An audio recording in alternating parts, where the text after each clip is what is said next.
Hello, আসসালামু আলাইকুম guys. আশা করি সবাই অনেক ভালো আছেন। তো আমিও অনেক ভালো আছি। তো আজকে নতুন একটা ভিডিও নিয়ে চলে আসলাম।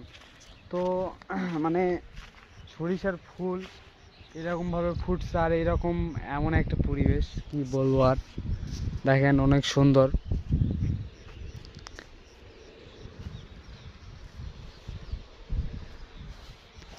মানে কি বলবো, দেখার মতো একটা জায়গা। এই জায়গাটা হচ্ছে, জায়গাটার নাম কি? ফুলবাড়ি তিতুলিয়া। তিতুলিয়া। এটা না, তিতুলিয়া। তিতুলিয়া কেন হবে? তিতুলিয়া, এই জায়গার নাম তিতুলিয়া। তো এখন বর্তমানে আমরা আছি হচ্ছে তেঁতুলিয়াতে। তো তেঁতুলিয়ার সরিষার মানে খুব একটা দেখতে পাচ্ছি। আর এখানে জমিগুলোতে কোনো পরিমাণ শসা আলু খুব কম আবাদ হয়, দেখতে পাচ্ছেন আপনারা। শুধু শুধু এই জায়গাটা আর কি। আর হচ্ছে ওই দিক দিয়ে রংপুর যাওয়া যায়। আর সেই রকম কিছু আর দেখার মতো না। আর এই দিক নারাজি, তাই না?